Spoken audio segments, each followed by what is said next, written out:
Sauce Radio. Happy Tuesday. I am your host, Blind Adam Wonders, the comic pimp. This is Awesome Sauce Radio, where we get motherfuckers paid, laid, and made. And we testify! Welcome to the ministry of the comic pimp every Tuesday and Wednesday nights. Before we get started into the heart of the episode, I'd like to thank my sponsors. I'd like to thank the Big Apple Comic Con. The next Big Apple Comic Con comes your way at the New Yorker Hotel in New York City, March 25th and 26th. They have Corey Means, the voice of Furlock, as one of the guests of honor, as well as legendary comic book writer and editor Roy Thomas. www Big Apple Comic Con for all your needs. Tell them about it. I've sent you. And also want to give a shout out to the amazing Las Vegas Comic Con. They come to the Las Vegas Convention Center April 28th, 29th, 30th. And they also have an amazing guest list with headlined by Tara Strong, legendary voiceover actress. I'm going to try to get an interview. I'm going to get a whole bunch of stuff signed. Also, I want to give a big shout out to Exotica. Exotica, the sexiest convention on God's green earth. Their lineup of events start in Chicago.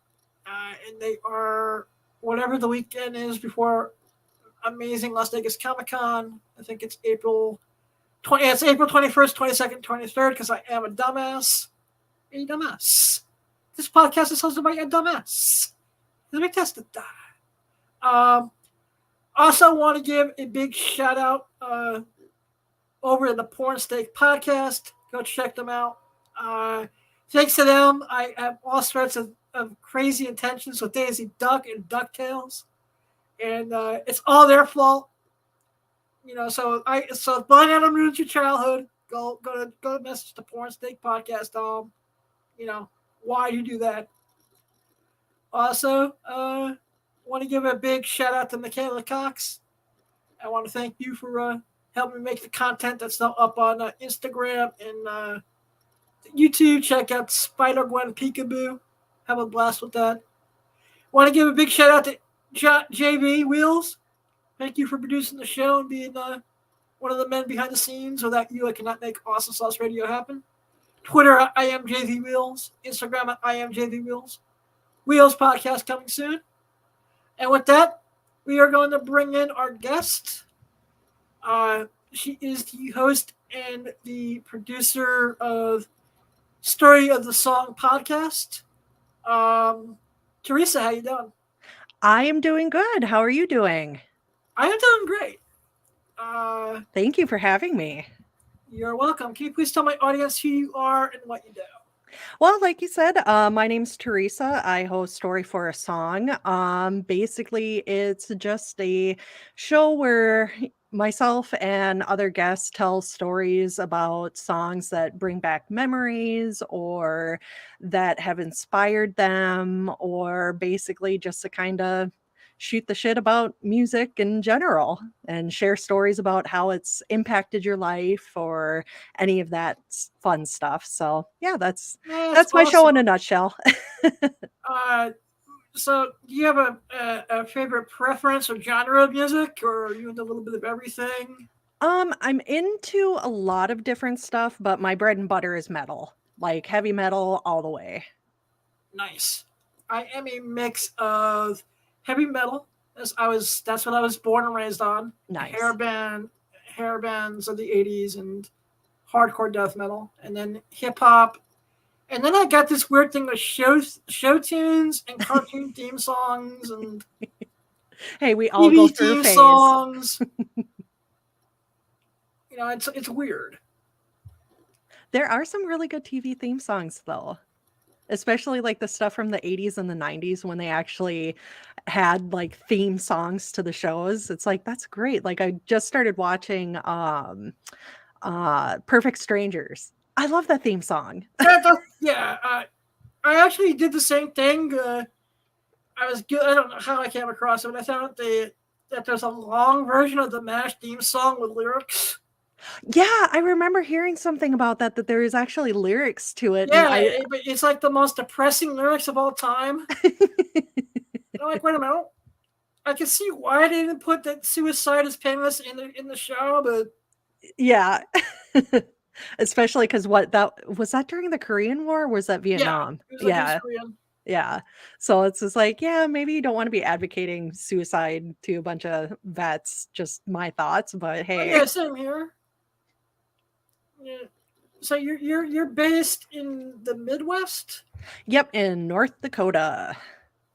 All right, I had your accent pegged for Illinois, but okay, close enough. I used to live in Illinois. Did that for about 4 years, but Nice. I may actually be popping my Chicago cherry in the end of April. oh, nice. You'll love it. Like, the food there, mwah, I love Chicago food. You gotta get a Chicago dog when you go there, though. That's, like, a have to. All right, why don't you tell Mom to do that after I get Chicago pizza? Yeah, don't get me wrong, deep dish, like, their Chicago deep dish is phenomenal, but don't get a large. Like, we made that mistake when my husband and I when we moved down there, that we got a large. Good luck eating it. You'll be eating off of that for days. Like, just start off with, like, a small personal pan, and that'll do everybody at the table good. All right, cool. I'll keep that in mind. Hey, Adam, really quick, when you're in Chicago, if you could go to Mindy's Bakery and tell me how it is. Yeah, actually, I'll definitely do that. I'll stop at Mindy's Bakery and see I'm a CM Punk fan. That's how I heard about you, and see if we get see how that flies. But yeah, Chicago, it's a lot of fun. I know it gets a bad rap just because of like the crime and everything, but I mean, if you stay in like the downtown, basically the scenic areas, like don't go out to South or West Chicago and you'll be fine. Yeah, I'll basically stay near the down on E Convention Center, and I'll be fine, I guess. Yep, yep. But it's a fun city. I think you'll have a lot of fun there. Yeah. So, how did Story of the Song get started? It basically got started. I used to host another show called Bad Poet Society, which I'm actually slowly bringing back on the feed. And long story short of that is I just life got to me. Like I just had a lot of personal shit going on. I was dealing with like basically I was just getting hit at all directions, and me being the rational person I am, I decided screw podcasting, I'm done, and so I just nuked the feed. Mhm. And so after that, like I was talking with some of my like with Big C and Jay from Porn Stash, and Hang on a then second. Amazon, stop. Amazon, stop. oh. I have little half-hour reminders. Oh, That damn gotcha. Amazon. Hey, man. um but with Yeah, talking, yeah, like I said, everyone, please check out Porn Steak podcast. oh yeah, though I was just on there. Yeah, so actually, I'm trying to get them on here and see if we can do a crossover because Yeah, their schedule, like, it was even hard for me to get a night set up just because, like, they're basically like, "This is the time, this is what day we can record, that's it," and it's just like, "Okay, I'll try and make it work."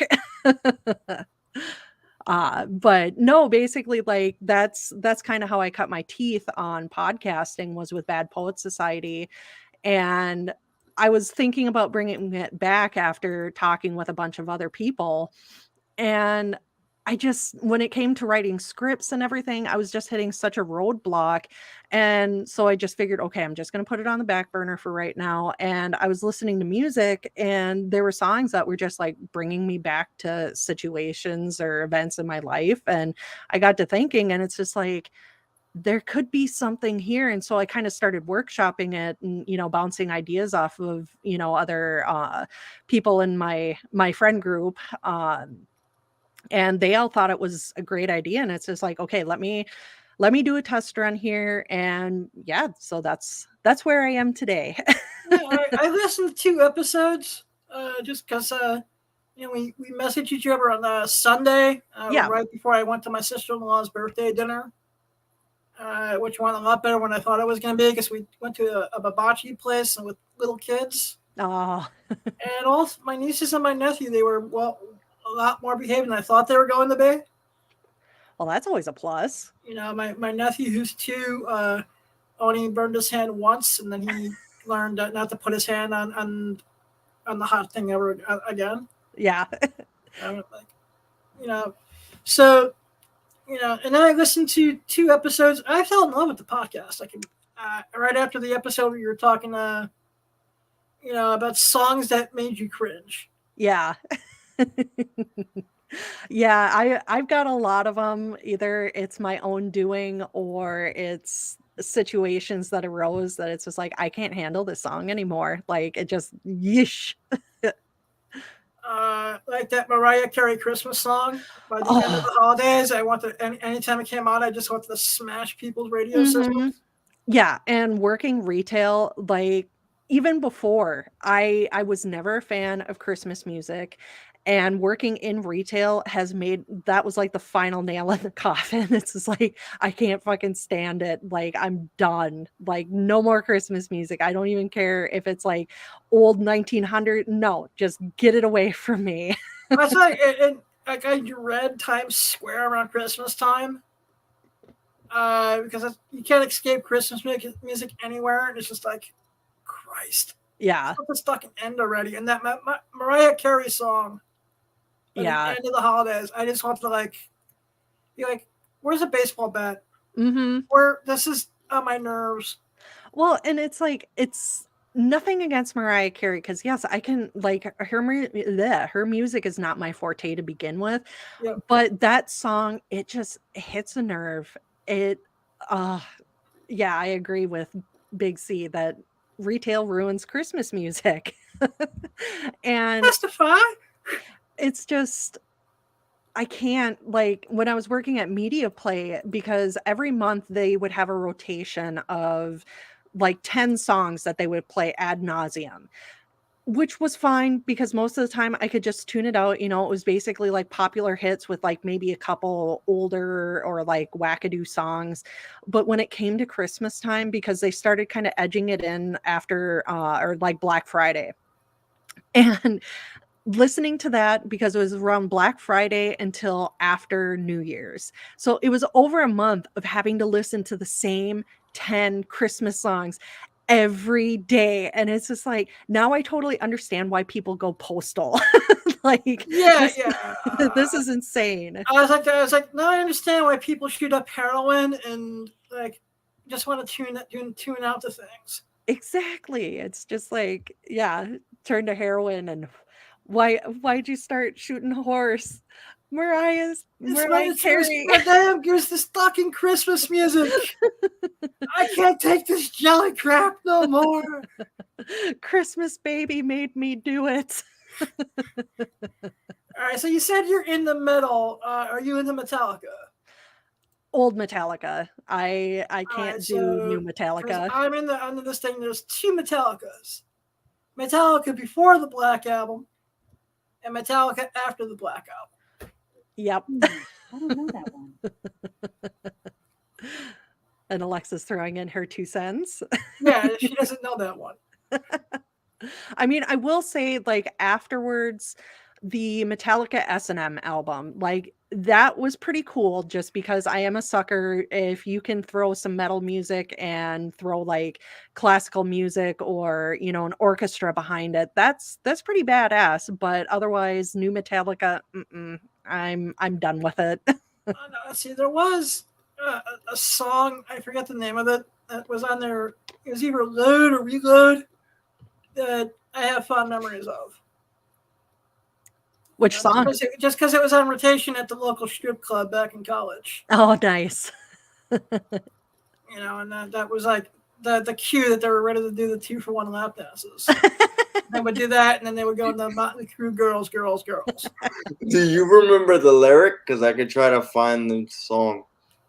Actually, no, I don't.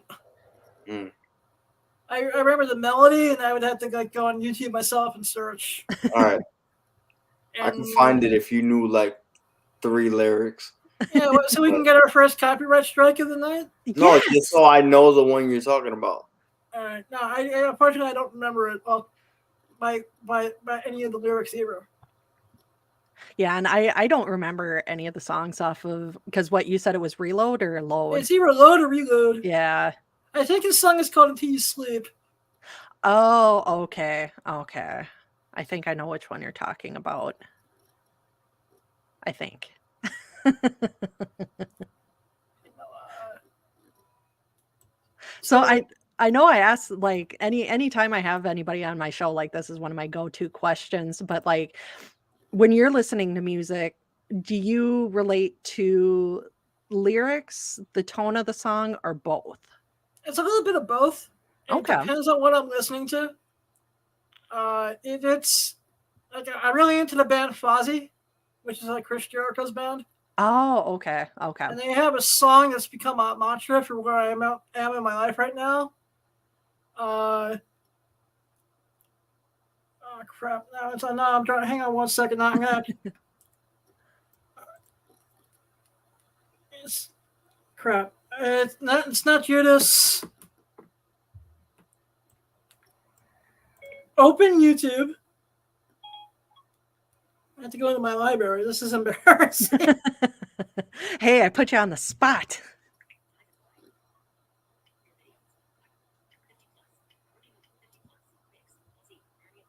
Army of One. Okay. Okay.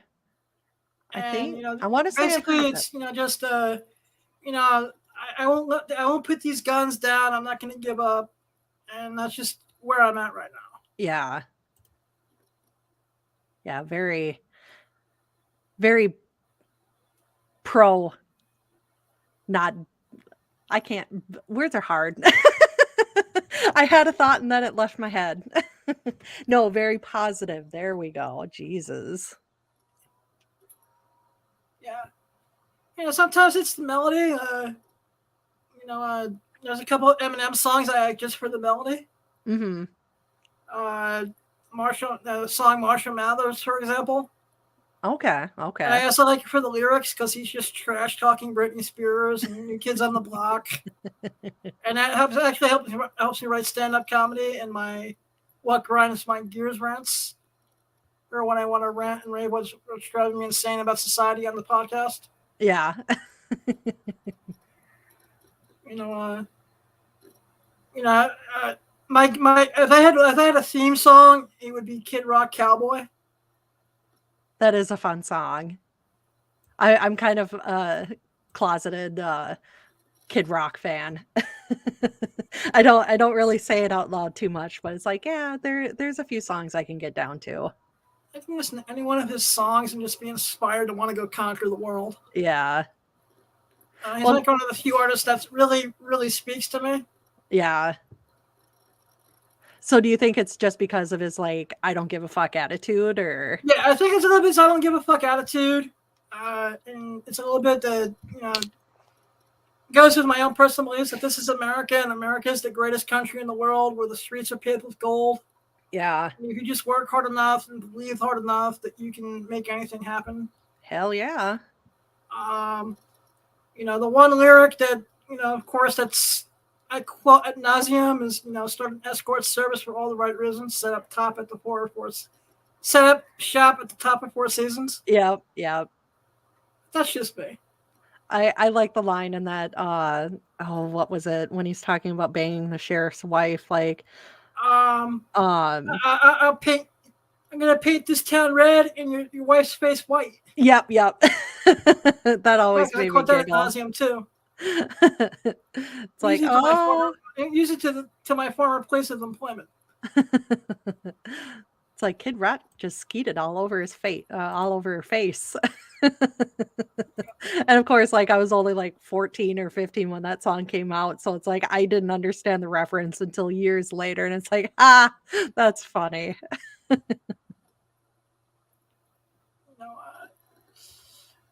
So I know you said you're big into metal. What type of hip hop stuff were you into? I like a lot of like late 80s into I would say like mid 90s rap. When it started getting into like this whole mumble rap or the I get I don't even really know how to classify the stuff that came out like early 2000s if that was like the beginning of the trap stuff. But I like the Dirty South stuff. Who was it? Like Lil Wayne, the group he was in, I can't remember right now. Hot Boys. Yes. Um, like, oh, he's the guy who did, "'Cause Baby, I'm a Thug." Do. Fuck. What is I I'm not hate sure. but he was a big one. Of course, I've got a soft spot for Beastie Boys. Um, Nice. and then Two Live Crew, of course. I've gotta I love actually them. just on YouTube found the entire album. Oh, for Two Live Crew? Yeah, Yeah. just because I was looking for "You Want Some Pussy." Oh, I yeah. wanted to send that to a friend of mine as a joke. Well, then Baby, I'm a Thug was Trick Daddy, by the way. Trick I Daddy, just there we couldn't go. remember, but I'm Yeah. a hip hop head, so I'm Because with you on I that. could see his face, and it's just like, I can see him, but who is it? But yeah, Trick Daddy, Trina, she was awesome. Lil' Kim, and of course, Biggie and Tupac and Snoop and, a lot of that stuff, but, Yeah, I and mean number one of my theme songs, "The 10 Crack Commandments," just because Oh, I like the beat, and you really can't take those ten commandments he gives and apply it to any business. yeah. Yeah, but especially if you're a street entrepreneur enthusiast. There's a song by I think it's something B. It's called "Cook Crack" that I just listened to. It's basically a rap song that has the entire recipe on how to cook Yeah, crack. Like I was gonna say, like, I remember hearing something about there is a song that basically teaches you how to cook crack. it's line. I listened to it. It's one second. Let me go to my library because I have two brain cells in my head. Sometimes I don't connect. Oh, don't worry, that's me on a regular. Open YouTube. Yeah, I think it's a lifetime of 420. Being a 420 fan, that may have just shorted some things up. I don't know. I'm not a doctor.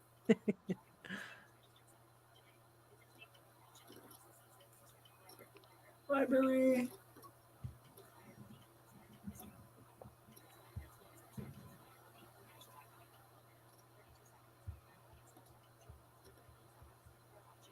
Yeah, I'm gonna look it up too.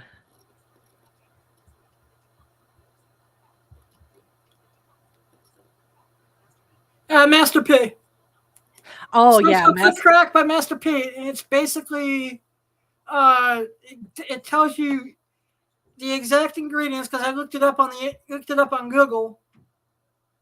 I was like, wow, the FCC actually allowed the. No one Yeah. had a problem with this. Well, if it's got a fun beat to it, why not? It's got a great beat. I'll give it that. Yeah. You know, But yeah, I mean, like, I never really went too in depth, and like with rap, it's been more of like I know more like their popular songs. Like I've never been a diehard like, oh, I know like this entire rapper's catalog. Like there's a few songs here and there that I like, but it's just always been like metal has been the main draw, that's always captured my attention. I guess same with me. Uh, just because I am involved with the strip club community, that Hmm. I'm kind of forced to listen to a lot of hip hop. Yeah. And it's like, well, that song's cool. Let me check out what else this guy has done. Yeah. Like the only hip hop song that I could say is I would add to my theme song list would be "Empire State of Mind" by Jay-Z. Oh, okay. And that's because it's a love song to New York. Yeah.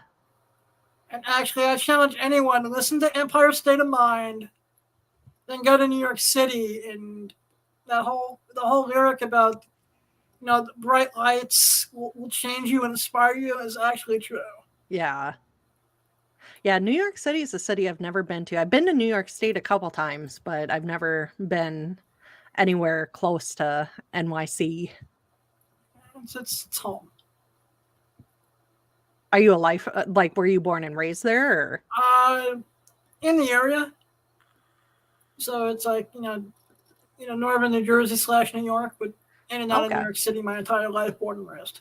Okay, cool. Sometimes I get, I get this little itch where it's like, all right, I want to get the fuck out of here.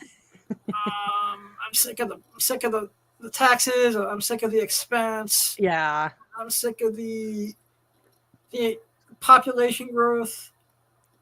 And then it's like I go out like west, for example, and it's just everything is spread out. And from June to October, it's 120 degrees. Yeah. Well, that's what sucks. I don't know if you agree, but it just seems like there's nowhere in America that's cheap anymore.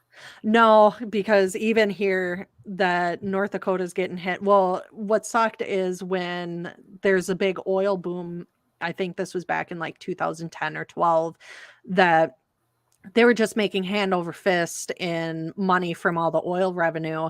Well, we had all these oil workers out here, and once like the wells kind of dried up or they slowed production, all these people knew that all the oil workers were making like tons and tons of money. Like it was outrageous. I think they were making like $30-$40 an hour, if not more. Well, out in Minot, Mandan, that there were places that were being rented out to these oil field workers that cost more than I think we were more expensive than Manhattan for like your Holy typical shit. 1-bedroom apartment. Like they were charging these people like $2,500 a month for just some ratty ass That's a 1-bedroom. typical in Manhattan rent, depending on which area you're in.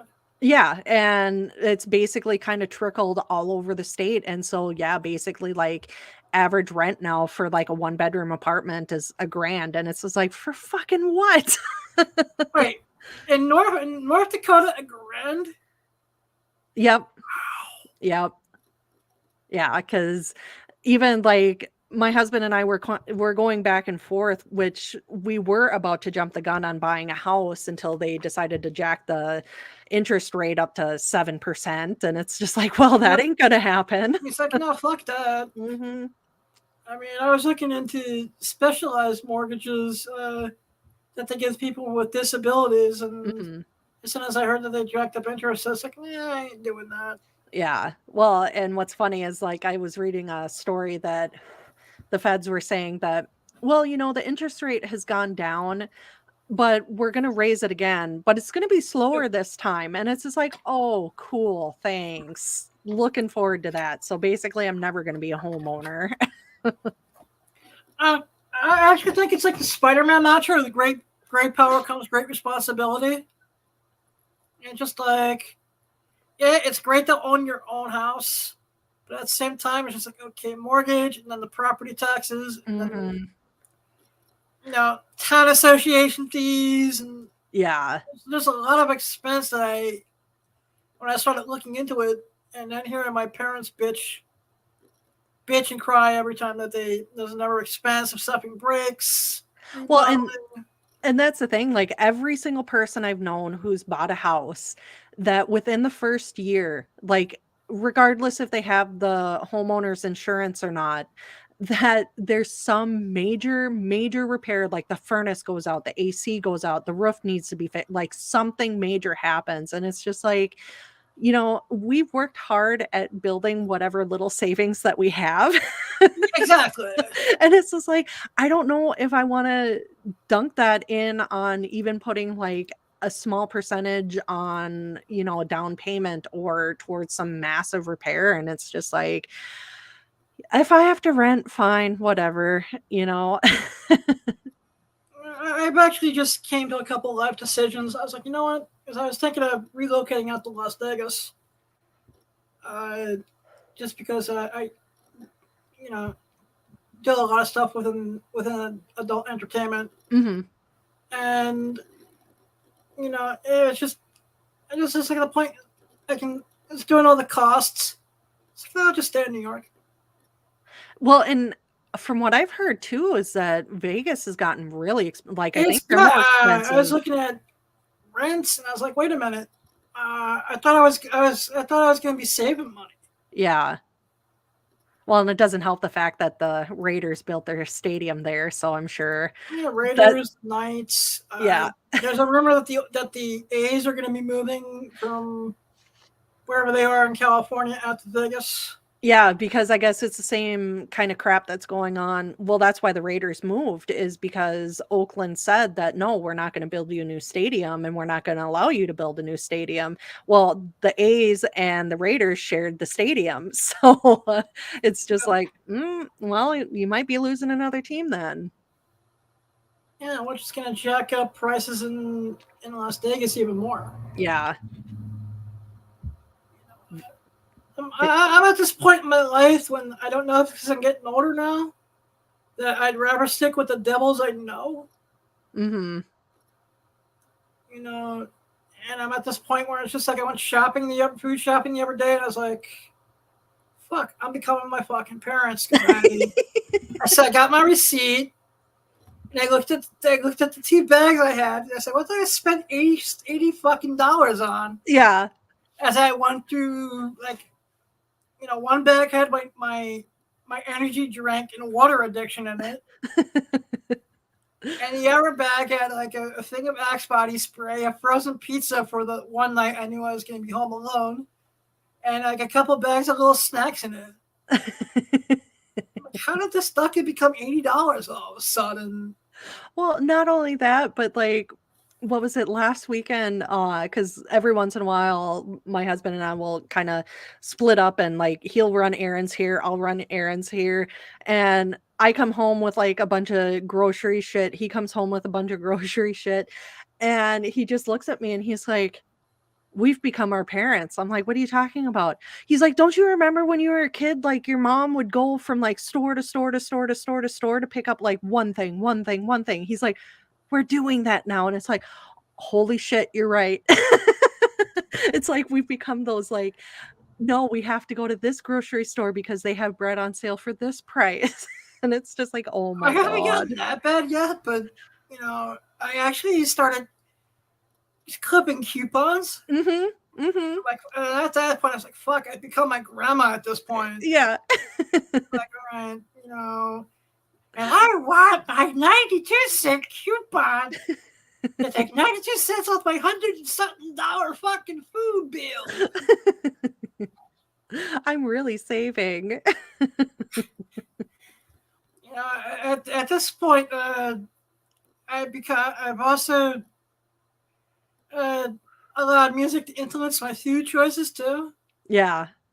Because I wasn't craving Pepsi 2 days ago until I was listening to Institutionalized. Just want Pepsi. I just Just want want one Pepsi, and she Pepsi. wouldn't give it to me. Mom, I just want one Pepsi. God, that's a fucking great song. I'm not a Actually, huge Suicidal Tendencies fan, but there are some of them like that one, and I'm drawing a blank on the other ones, but it's like that too. It's like there's a couple of them that I really dig. there's a song by Suicidal Tendencies called "You Can't Bring Me Down." But I actually send anyone who ever gets offended by anything I say, I send them that song. Oh, okay. Because the middle of it is I may be full of shit, but I'd rather feel like shit than be full of shit. And if I have to apologize for one more thing, then fuck you. You want to know what crazy is? That Charles Manson was eating Fruit Loops on your front porch. You know, I was just thinking here, since you mentioned that you have a 2-year-old nephew, if you really want to have some fun, which I did this with my son. Please don't say Baby Shark. No. But my son, he was doing Three Little Pigs. And so me and my husband, we started singing Green Jelly's Three Little Pigs to him, like little pig, Little pig, let me in. in. Not by the hair of my chinny chin chin.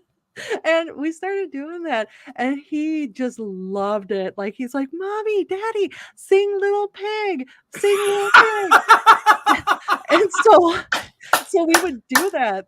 You know what? I actually love, because people don't know that there's 2 versions of that album. There's the album that has the song "Serial Killer" on it, Mm-hmm. and then kind of like sued him for that.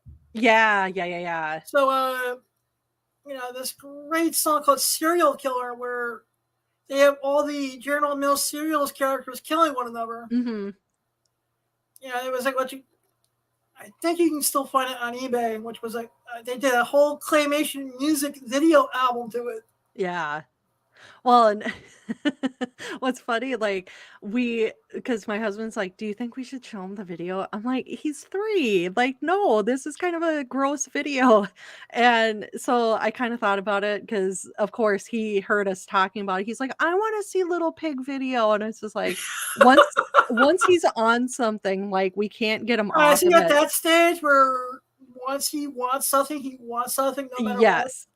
And so I caved, and I'm like, "Okay, fine. We'll show him Little Pigs." And he's sitting there watching it, and I mean, he loved it, except the part where Rambo comes up. Of course. And he turns to me, he's like, "Mommy, Rambo's ugly." And I'm like, "Yep, yep." Rainbows. Oh, that's awesome sauce. And it's just like, "Oh, buddy, you don't even know the half of it." And so, yeah, we tried to show him, what was it? Bear Went Over the Mountain, but he said the bear was too creepy. So it's just like, okay, we'll stop there. Yeah, the only thing I really what I love about Bear Over the Mountain is they actually clipped in little clips of Yogi and Boo Boo, Yeah.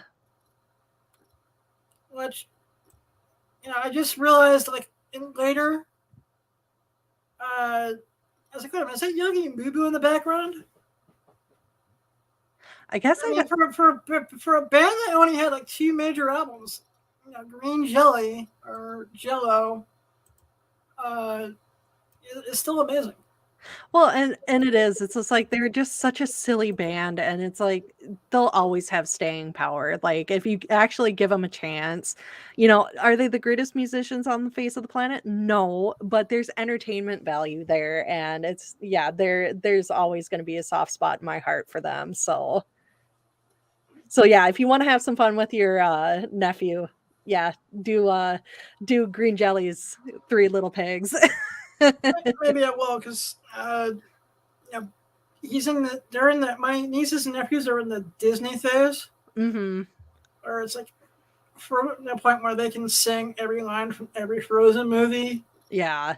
and the Halloween Christmas movie. Hang on, Amazon, stop. Yeah, Nightmare Before Christmas. Nightmare Before Christmas has been played to death. Maybe a little too violent for them. Their parents are a little bit more leery about what they show them. That's an idea. Yeah. Well, and funny you mentioned Nightmare Before Christmas, because we just got out of a Nightmare Before Christmas phase like every day for oh fuck, I think since Christmas, because my son, he loves Halloween. Like he loves skeletons, all this stuff. And so he kept talking. He's like, "I want to watch skeletons. I want to watch skeletons." And it's like, "Buddy, it's Christmas time. We need to watch Christmas movies." So I pop on Disney Plus trying to find a Christmas movie. Well, since it's Christmas season, guess what movie pops up and has Jack Skellington right there? Nightmare Before Christmas was like in the top 5. Yep. And so he sees it. He's like, "Mommy, skeleton." And it's just like, I look at my husband, I'm like, "Should we?" And he's like, "Judgment call on you." He's like, "You make the choice." And it's like, okay, fine. He loved it. He absolutely loved That's the only thing with little kids. Once they get at a movie they like, and it's like, by the 100th time, it's just like, I want to kill. It's like, I'm dreaming of ways to kill Elsa. Yeah. It's like writing Kristen Bell like angry fan letters, being thank you for ruining my household. Well, he ruined WALL-E for me. Like WALL-E is one of my most favorite movies of all time. That's a great movie. Yeah, until you've seen it a million times. And it's just like I think I'm gonna have to take at least a good like 3-year break from that movie. I'm not gonna be able to watch it again. It's just like, haven't buddy. seen it in years. Is that on Disney Plus? Yep. It's under the Pixar collection. All right, maybe that's why it hasn't come up in my feed. Yeah. Because that's not Marvel or Star Wars or The Simpsons. It doesn't come up for me right away. Yeah. I know you said you were a fan of the X-Men growing up. Yeah, I was a huge X-Men fan when I was a kid because that's when they had just put out the animated X-Men series, and I was obsessed. Like I watched that show every day, and then I started collecting the X-Men cards, like the trading cards. Yep. And I actually still have, I think, it's like 91 to 95, like the Fleer and I think Tops was Yep. the The other Fleer company. cards, man. Yeah. Put me through 1 year of college. See, and that's what bums me out. Like I have a couple complete sets, but they're not worth anything anymore. Actually, they might have gone up. I mean, COVID did weird things to the collectibles market. Yeah. At one point, I know Marvel trading cards were, extremely high. Well, see, and what I should have done is like when the whole Marvel revival thing started happening with the first X-Men movie, that's when I should have sold them because I could have probably gotten top dollar for it. But it's one of the few things that I have from my childhood, so it's like I don't want to part with it unless the price is really right. I actually You have one know? of the toy Blackbirds that is one of the few X-Men toy pieces that I keep in my PC and not in my inventory. Yeah. Because it was a gift from my grandma for my 21st birthday. Oh, okay. So it's got a little bit of sentimental value to it. Mhm. And I love the old school animated series. Oh yeah, like I actually was trying to get my son to watch it, but he wanted, I think it's called like Agents of Hulk or Oh, that something. Hulk Ages of Smash, which is Yeah. actually that's a blast too. Yeah, that he likes that one better, which I understand. Like it's more recent animation, and yeah, the 90s X-Men is kind of The dirty animation's a looking. little dated, I'll Yeah. admit, but the theme song and the voice cast Yeah. was spot on. Yeah, that theme song, like speaking like with your poll or with your Twitter question of like what song would you want to get a lap dance to? Hell yeah, the old X-Men cartoon That theme would song. work with the cosplay lap dance thing I'm doing right now. Yeah, See, there you I can go. actually, I'll keep that in mind because when the boys over at Porn Stash said DuckTales, I had to go and listen. I actually had to go listen to it. I said, "Wait a minute, are they nuts?" Do do do do do do do DuckTales. Boop boop. DuckTales, something, something, something. It's something to adventure.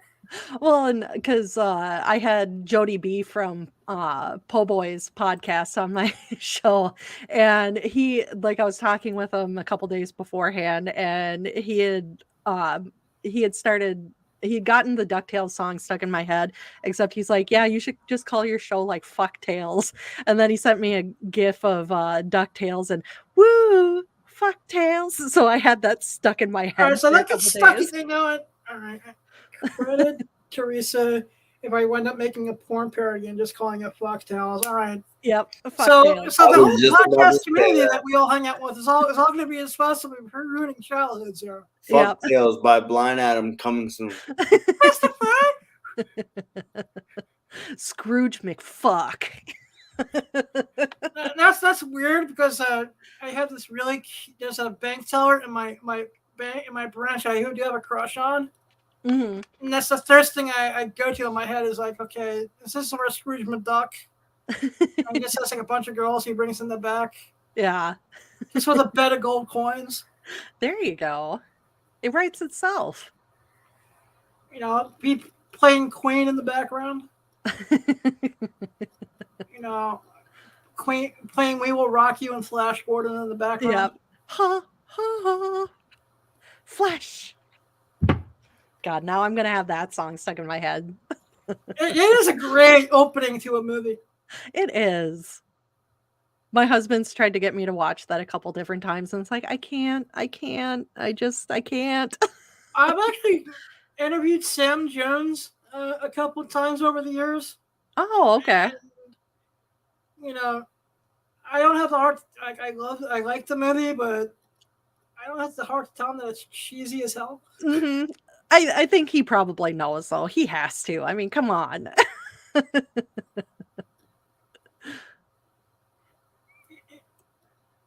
let's see. I want to ask you what makes a story for a song stand out from other podcasts. Um, good question. I'd like to say because I'm not afraid to get like personal about it. Like I've got nothing to hide, and I mean obviously there are certain details or certain points that, I'm not going to air out to the public, but for the most part it's just like I have no problems being open and honest about, my experiences in life, good, bad, sad, whatever. And I mean, you see shows like that they're open and honest, but it seems like after they've hit like say they've gotten mainstream or, gotten bigger that it almost loses like its authenticity to where now they're just doing it to get the clicks. And it's just like I podcast because I need a hobby. And like I wanted to do something fun and different, and it's just like everybody else is doing it, why not give it a shot? And it's something I really like doing. Music is something I absolutely love. And there's yeah. So hopefully people like it, and we'll see where it goes. Yeah, it is a blast. If you could name like 2, 3 songs that define you as a person, what would they be? Oh man.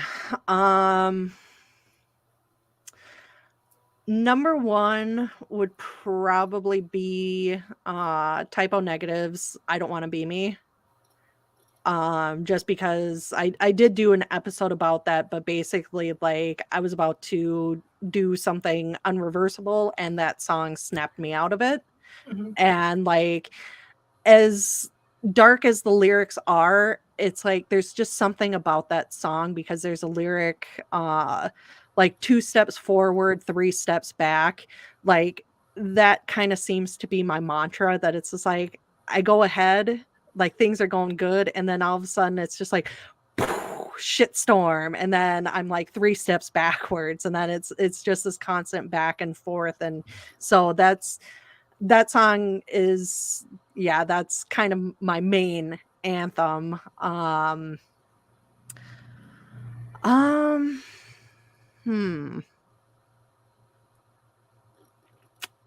I'll let you think for a second. I'll give you one of mine. Okay. Frank Sinatra's "My Way." Oh, that is a good song. It's all about just knowing that there's going to be bumps in the road and not giving a flying fuck. Yeah. Which is, anyone who knows me, anyone who's followed this podcast since 2015, anyone who's followed me since my Howard Stern show days, or wherever you know me from, does it look like I give 2 fucks about much? Anyone who follows me on Twitter, just if I want to put something out there, I will. And yeah. I'm pretty much with what you see, what you get. And I know there's one eye in particular where it's I know I bit off more than I could chew, but I chewed it up and spit it out. And at the end, I did it my way. Yeah. That's basically how I live my life. And there's nothing wrong with that. I mean, and I think it's an age thing too, that it's just like I'm finding the older I get, the less I give a shit about things. I mean, I always flip-flop back and forth because it's like internally I am like such this sensitive, like, oh, please don't hurt my feelings. But then at the same time, it's just like, why? Why do you care? Like, what bearing does this have on your life? Like, say what you want, do what you want within reason, and just fuck all. You've got your family, you got your friends, fuck it. Nothing else I'm matters. at this point, as long as I'm not hurting myself, as long as I'm not hurting anyone else within reason. There's a lot of things in today's world that baffle me.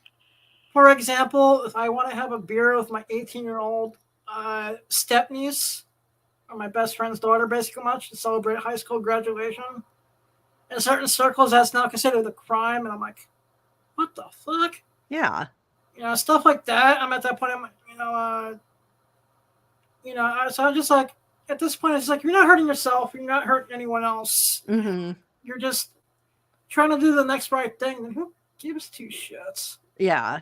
And it is. It's just it gets tiring being concerned about what others think, and like I said, it's like this internal battle to where like there's alpha me and then there's beta me. And sometimes beta me wins, sometimes alpha me wins, but it's just yeah, it's getting better over the years to where it's just like it's too tiring, giving a shit, and it's just like whatever. But sometimes I care. I have a few times a year when I care very much. Most of them are at like reunions or things, Hmm. and family gatherings too. I just that's when I'm just quiet in the corner. Yeah. Yeah, I'm not a very social person.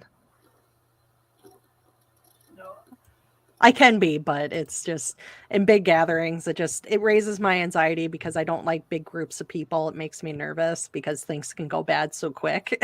yeah, I can relate to that. Crowded spaces overwhelm me too. So Mhm. and because I have no visual cues, I Right. use my hearing a lot more than others. Mhm. So noisy, loud places kind of get to me quickly. Yeah. God, I'm trying to think. And you had the one which is cool. I'm just drawing a blank. That's fun. Um, I'd have to say I know this is more of like kind of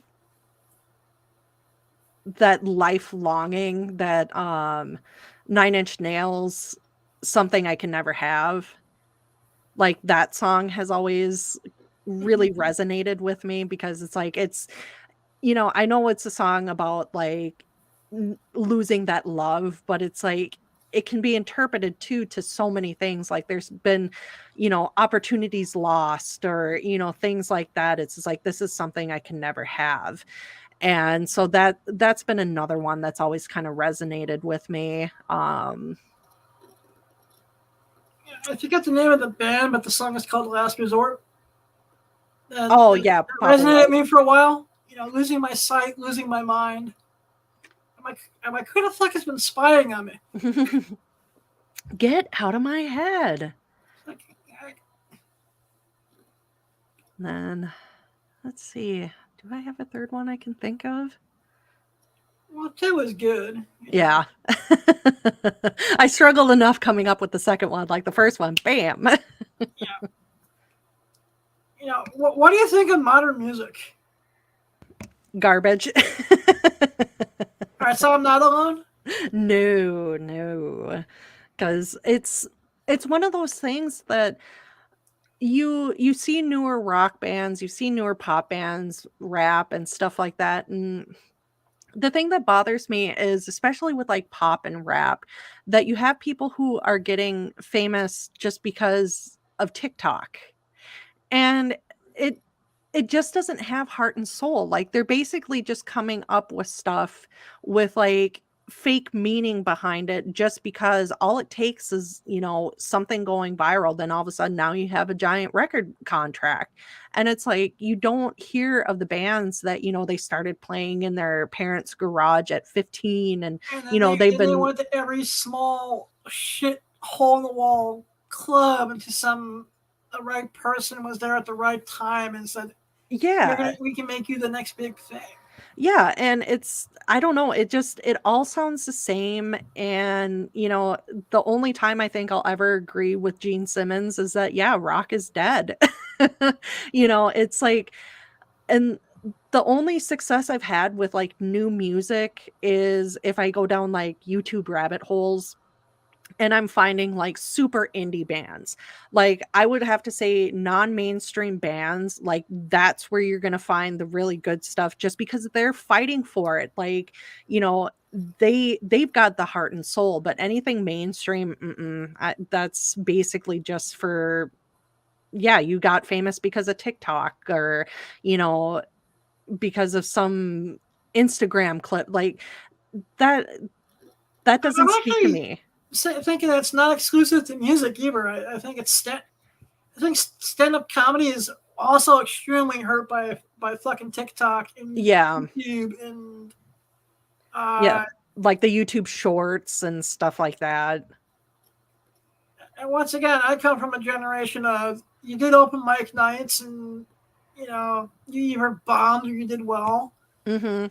and then you just did your grind to it chewed you up and spat you out, Yeah. or you persevered to a point where you discovered what your character was on stage with your audience. Well, and I think it's the fact that now we're dealing, you know, which, you know, I'm 37, I'm a millennial. But there's such a disconnect with even people that I know, or even people I work with who are even just like turning 30. Like there's a huge generational gap there because they're the beginning of, they are they're given everything, and if you aren't given everything, then you just give up. So there's no gray area, like there's no want to Don't get me try. started on people who are hurting or under. I can do a 5 hour rant. But Don't get me started either. I'm yeah. actually the generation right before you. Oh, so I'll be turning the big 50 in October. okay. So yeah, you're the Gen Xer, you're the cool generation. No, our generation sucks. You know, that's where I think your generation gets a little bit of bad rap because we started making it go downhill. Yeah. We just didn't care enough to change anything or to make it worse, and then the what is it, the Gen Zers Yeah, that, yeah, they just destroyed everything. yeah. So you know, or the other way, for the people who are 30 and under who are bitching and moaning that everything sucks. You don't have one generation to blame for it. You have like 3 or 4, really. Mm. From Gen X all the way down to Gen Z and the millennials. We all fucked everything up. Yeah, yeah. Well, like I said, that, you know, you guys got the ball rolling. We just sat there with our thumbs up our asses, and then Gen Z's just like, hold my beer. Yeah, so it's kind of like once again, this could just be my age showing. I worry when I see like my nieces and my nephews. I worry about what type of world they're gonna have. Oh, I know. And that's what's hard. Like, you know, I was a late bloomer and having a kid that, you know, I had my son when I was 33, 34. And it is kind of scary just with how everything is changing, and it's just like I hope he has a normal life. Like the way things are going right now, I do not care for the trajectory it's going in. And It's very scary. You know, well, because I don't know if I would want to have. I'm honest. I would not. I do not. I would not want to have kids in today's world.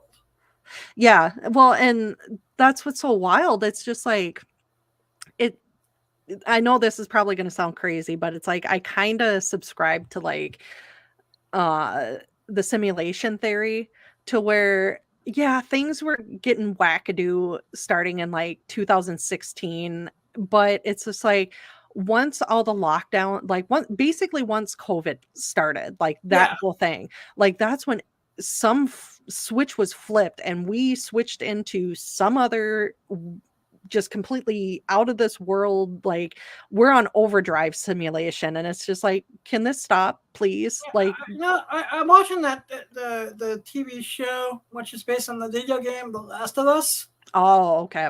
and there's certain parts of the show, especially when they do the timelines of like from 2003 to 2023, Mm-hmm. where I'm not going to put on a tinfoil hat or anything, but I get a cold cringe crawling up my spine. Yeah. Well, and I was just talking, like when I did Po' Boys, last week that, when I was talking with Jody, that I brought up Black Mirror.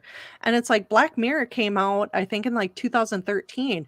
And it's like, it's kind of the joke of like 1981 wasn't supposed to be real life. And that's how I feel about Black Mirror. It's like all this technological, like overtaking stuff. Like this was just supposed to be scary fantasy or like sci-fi. This wasn't supposed to be real.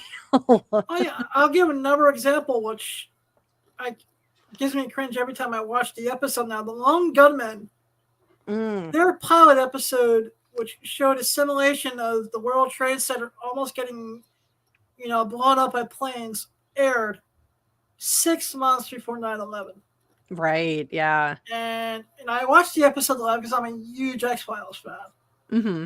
I never thought that as I was getting ready for college, listening to the Stern Show, to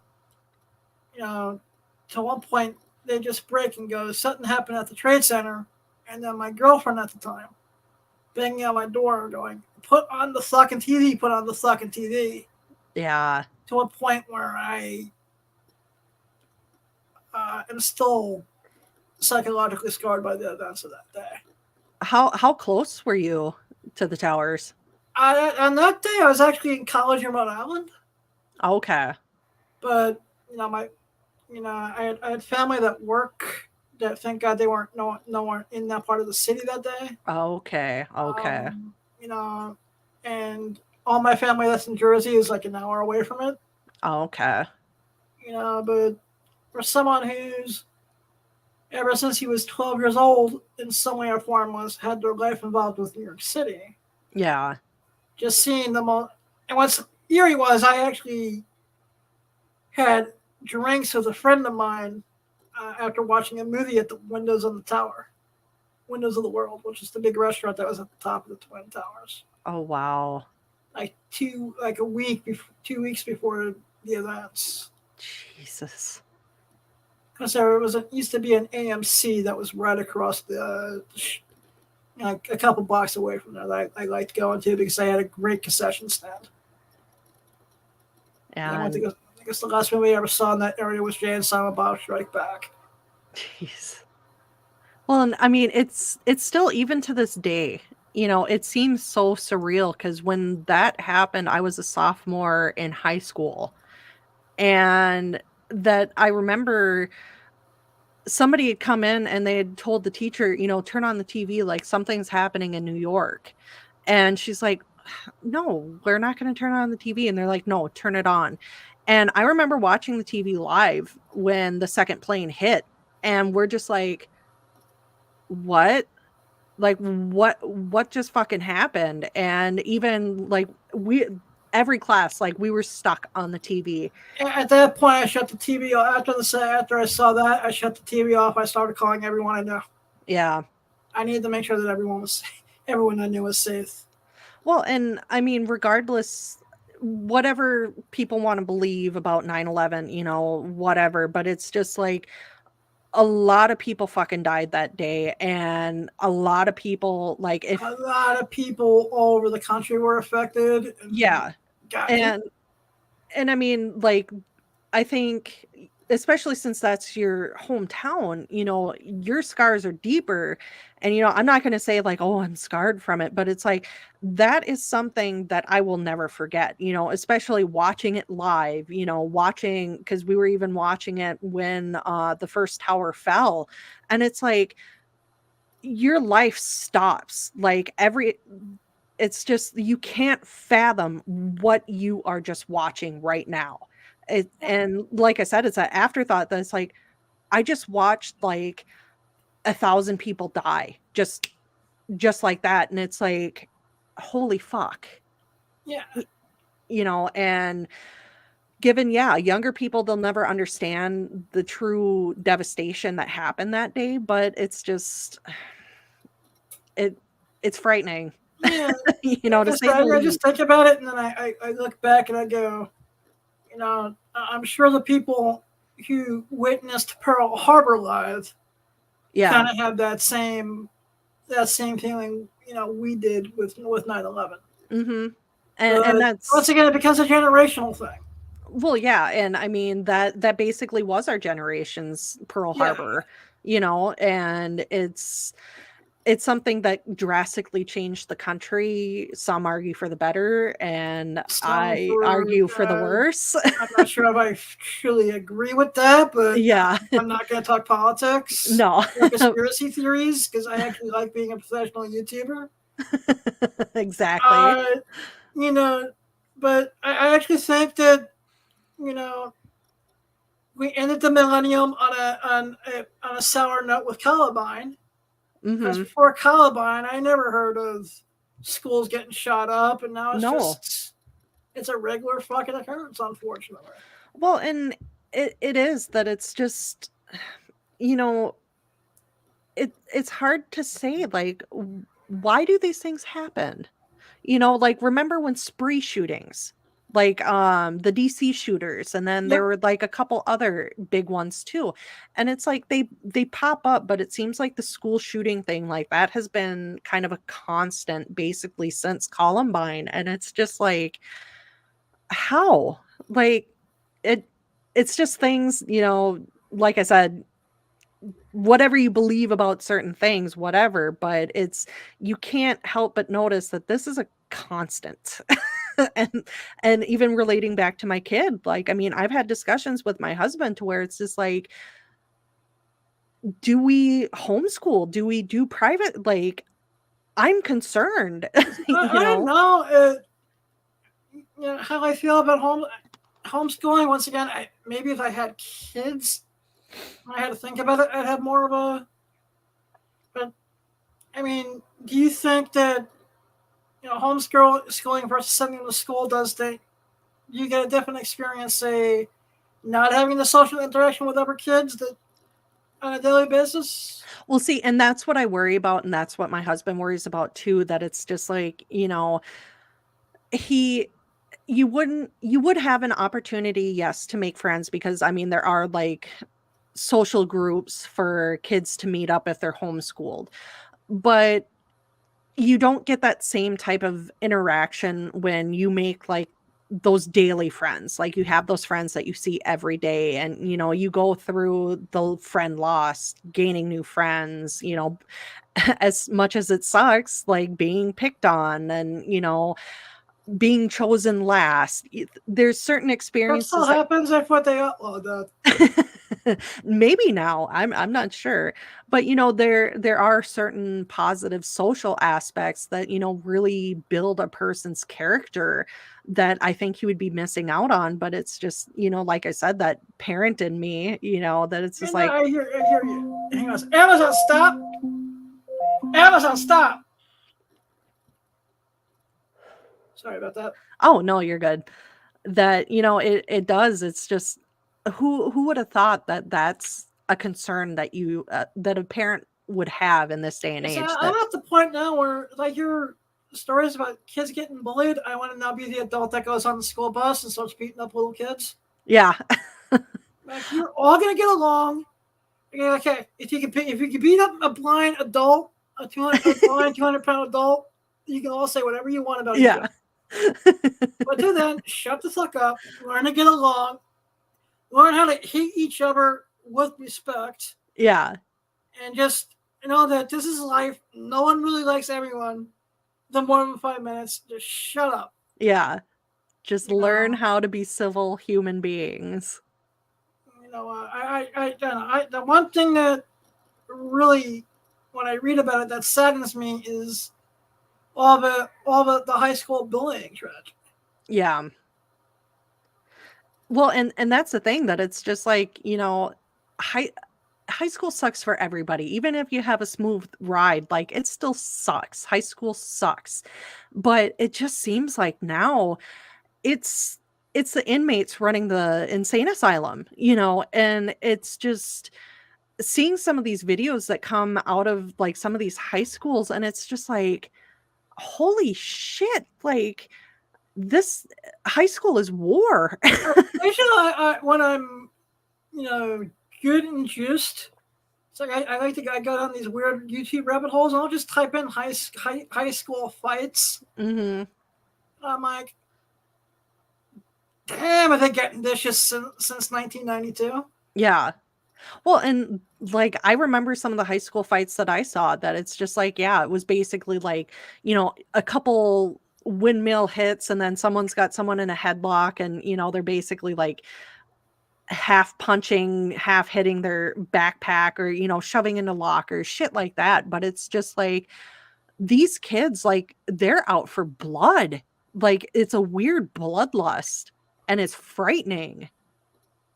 Oh, I agree. To bring it back to music and entertainment, do you think that the games and the movies and the music of today kind of is desensitized kids to the violence, or Um, crap? I can't believe this has become the serious podcast all of a sudden. But well, I'll go back to Bizarro World tomorrow night when I talk about donkey shows and Spider-Man and hey, we can talk about that too. um, but I don't know, like, I think yes and no. Just because I think with the kids growing up now, I think it comes down to it's just too much screen time. That they're just spending way too much time indoors. They I'd hate to say it, but most kids nowadays, they don't have an active imagination. They don't know how to burn off energy, and I think that has a lot of impact, and the fact that a lot of kids are signing up on social media, and I mean even adults, they treat social media like real life. And social which it's media, not. yeah, which it's not. What happens on social media, that ain't real. Like that has no bearing on your real life. And so I think that has a lot to do with it, and I grew up in that whole age of, oh, Marilyn Manson satanic and oh, video games will make you want to shoot up your school. Like we were, at least when I was growing up, we knew the difference that it's like, okay, this is fake. This is pretend. Like I saw the entertainment value in playing Resident Evil, or watching Manson or listening to KMFDM, shit like that. Like Yeah, I knew it was entertainment. A horror yeah. movie I knew was fake. Like I said, there's a lot of things to my childhood that I watch it now, and I knew that would today in today's day and age would be canceled just like that. hmm You know, GI Joe, where it's guns and lasers and everyone fighting every 2 seconds. Yeah. And me and my friends, we would go outside and play that and set up wrestling rings and kick the crap Oh out of one yeah. another to a point where the neighbors would be like, no, we're just playing. Yeah. Okay, don't And hurt each other. yeah, and that's what it was, and it's like you don't see kids doing that anymore. Like, I mean, my parents, they live like half a block away from a school playground, and over the course of the years, like you rarely see kids there, like maybe one or two, and it's just like even until I was in my late teens, we would still go to playgrounds and swing on the swings and There's go certain down the people who slides. stay who I'm going to keep nameless. Who into their early 30s went and played on the playground every now and then for exercise. Yeah, it's fun. And it's like you don't see that stuff, and I think it always reminds me, like I always say that I pray for a technological crash because I kind of do. I wish we could go back to like 1995 era technology. Like I'm All right, fine with so that. there's a little bit just enough to get around, but Yes. But it just reminds me of like that scene on The Simpsons where Itchy and Scratchy got canceled and all the kids like they were actually playing outside and they were, oh yeah, yeah, like that needs to happen. Like kids need to go outside and use their imagination, play roughhouse, like get fresh play air. with It's sticks. yeah, and it's yeah.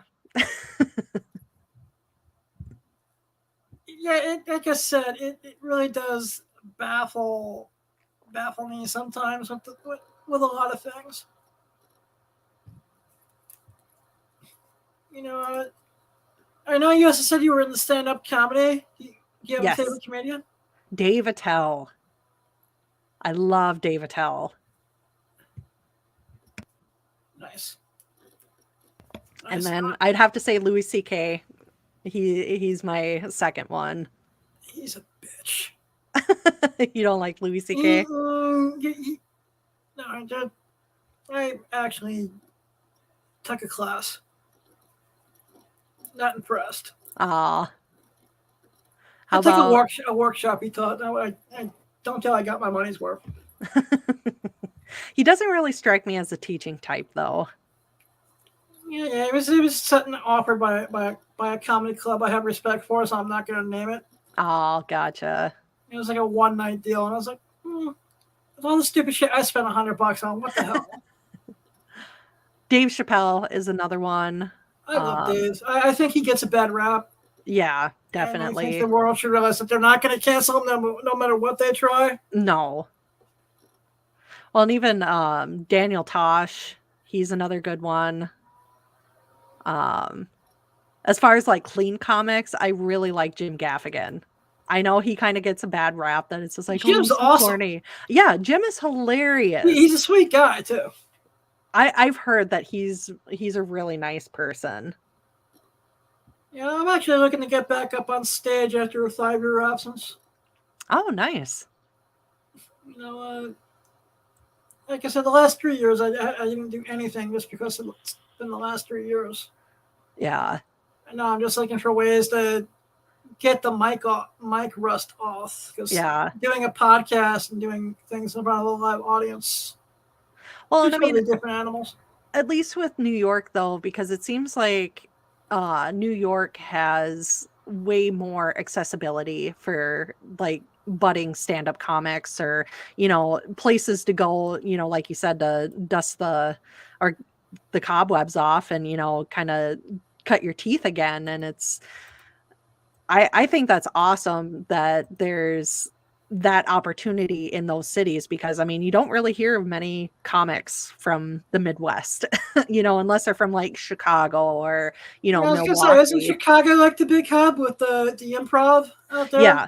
Yeah, like whatever the big one where what's his face from Saturday Night Live got his start. Yeah, Second City. Yeah, it's a Second City. I couldn't think of it off the top of my head. Yeah, and that's probably the largest hub in the Midwest. I mean, maybe Minneapolis, just because it is a bigger city, but yeah, I'd have to say it's definitely Chicago around this area. I mean, we do have stand-up comics from where I'm at, but not many. I mean, we've only got like one bar that does stand-up, and they only do that like once a month.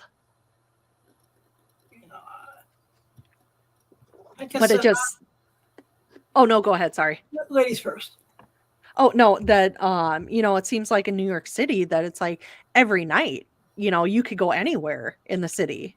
Yeah, and there's a good mix of decent clubs that you can really cut your teeth at. Mm-hmm. And I'm just at the point. I was like, okay, some of them have the rules with open mic nights, like you got to bring this amount of people in order to get your 5 minutes, stuff like that. But that's when it's just like, okay, if I it's like, it's okay if I pay for your 2 drinks, will you please come? Yeah. Okay. I'm just gonna be like, I'm gonna find me like five or 6 homeless people. Yeah. There's $20. There's $20 for a meal. Stay for 5 minutes. Yeah. Just laugh Just laugh. don't heckle me. Yeah. Hey, you cheap fuck. God damn it. This cheap fuck gave us $10. Inflation, you fat blind bastard. I think this is counterfeit. Yeah, but one of my childhood heroes was Andrew Dice Clay. Oh yeah. Yeah. I never really got too big. I mean, I've seen some of his stand-ups, but I never really got too big into Clay, even with I had him and then I lost him. He was the one who yelled all the time. Sam Kinison. Sam Kinison. That him too. I've seen a few of his bits. He's funny from what I saw, but it's just like I haven't really delved too much into it. And of course, my ultimate textbook is George Carlin. Yes, Carlin. Carlin, I could just sit there and just, whenever I get the urge to really want to redefine my craft and say this is going to be my stage persona through the next 20, 30 years, I'll go to his library and just study stuff. Yeah. Well, and he did change a lot, but it was very subtle. Like each special he put out, that there would just be like a slight change, and he just got funnier and funnier. Like Carlin at Carnegie, hands down. Like that's one of my favorite specials of his. I think it's called Jamming in New York. Oh, okay. Is one of my favorites. And then his last one that he put out right before he had passed away. I think it's called this. It's Bad for You is what it's called. Yeah, I think at that point he knew he was dying. Yeah. Because the first half an hour, that's all about being old and you're gonna die. Mm-hmm. But he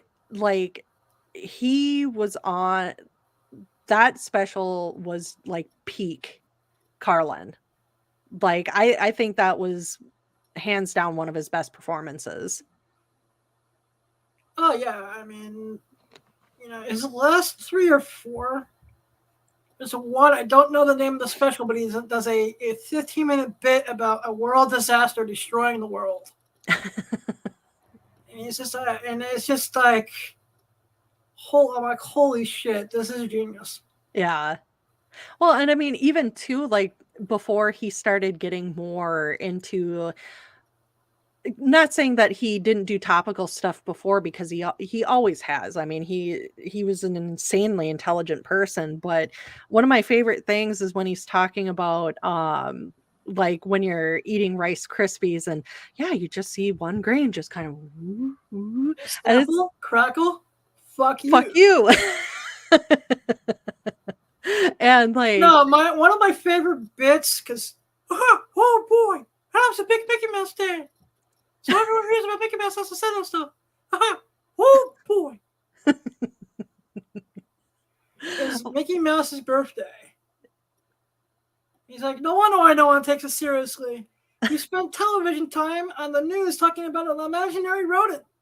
Duck Mickey Mouse. Like him with a big rubber dick. Well, and it's just, there was something so special about him. And, I know it sounds cliche, but it's like, I wish he was around now. I really wish he was around now. With the things I think he would say about COVID and society, I could just imagine. Yeah. Well, and even too, I toy around with the idea of trying to see if I could book his daughter for an interview. Oh, nice. And then it's just like because it's the daughter of my childhood hero, or one of my many childhood heroes. Yeah.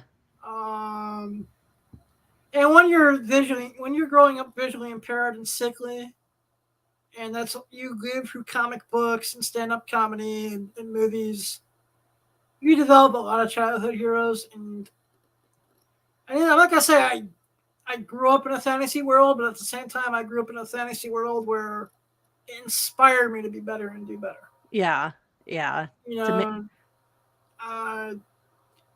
So I in my head start writing a letter to her, and then I just chicken the fuck out.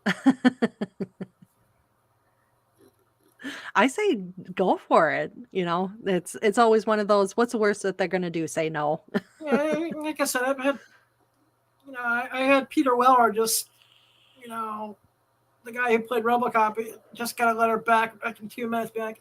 This is a hard pass. I really think they looked up my YouTube channel and saw that. All right, this is the guy that talks about Batman and rim jobs. No, you can't do this show. Rim job. I love that theme song. It's like you just don't know the melody. You just know exactly what it is. And it's set, and that theme song sets the tone for the entire campiness of the Adam West Batman show. Oh yeah. Well, and what's funny, like I tried showing my son like the animated Batman because that too, like when I grew up, like that was such a good show. It's amazing. Yeah, and so I figured because he was on a Batman kick, he's because I think he had watched Lego Batman, I think over at my mom's place when she was watching him one day. And so he came home, Batman, Batman, Batman. So I tried to show him that. Well, then my husband, he's looking around and he found on, I think it was like the Roku channel or one of those channels, that they had old Adam West Batman. And my son just got like super excited. He's like, Batman. And so we put it on. He loved it. He loved every second of it. That's And great. he's like, Batman's getting bad guys. And it's like, yep, you got it, buddy. You got it. So how often does Story of the Song record in there? I usually put out an episode once a week, just with my schedule and work and personal life and everything, that Yeah. that's all the time I have, basically. But That's yeah, awesome. usually I put it out every Friday, which I've been debating. It was with talking with a couple friends because it seems like Monday is a good release date. So maybe it'll be coming out Mondays, but I don't know. I kind of like being different and releasing Friday. That's nice. And you're on Spotify? Yep, I'm on pretty much all the major platforms as far as I know. That yeah, it should be on Apple Podcasts, Spotify,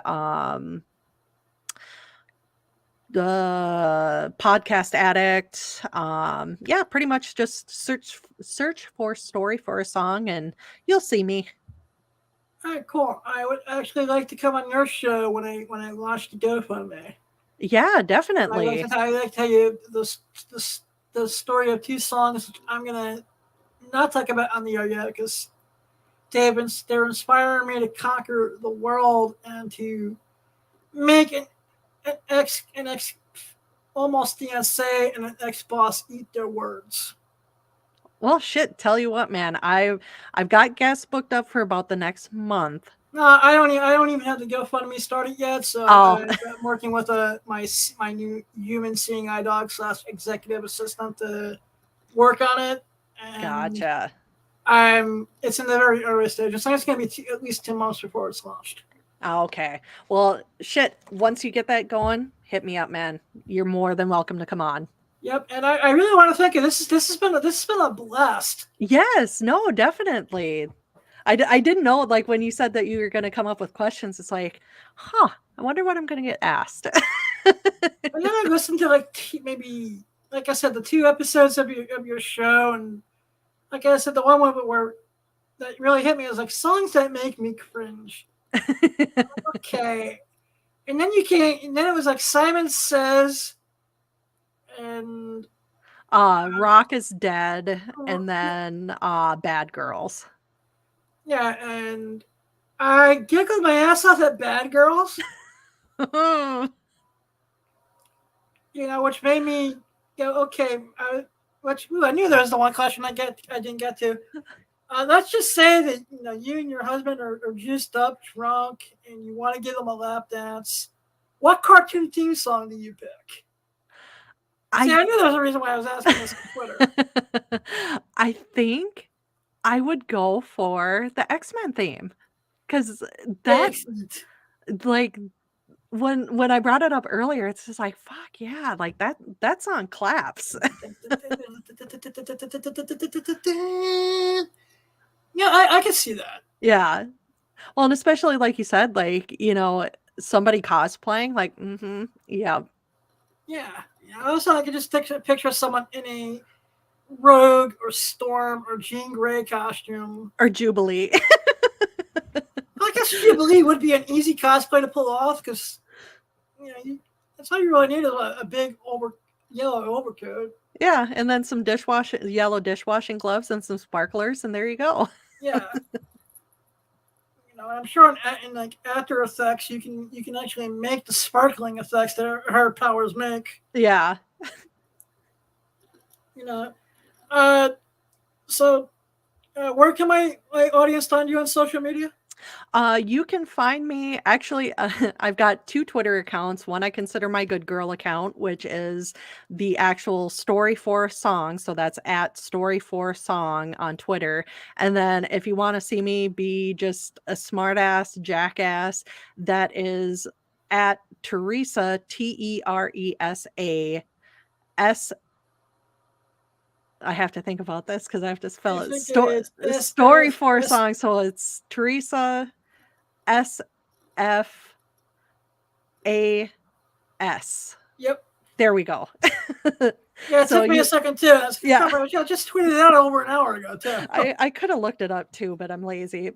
So yeah, you can if you want to find me on Twitter, you have 2 options. Otherwise you can, if you have a story you'd like to share, you can reach out to me there, or you can email me at storyforasongpod@gmail.com. Well, I want to thank you so much for being a guest. And Yes, thank you for having me. This was great. you have yourself a great amazing week.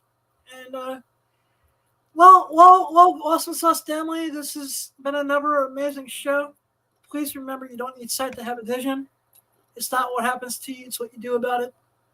Once again, I'd like to thank the Big Apple Comic Con. Their next convention is March 25th and 26th. I will be there set up with my friend Calamity Collectibles, New Yorker Hotel. So just go to bigapplecomiccon.com for all the details.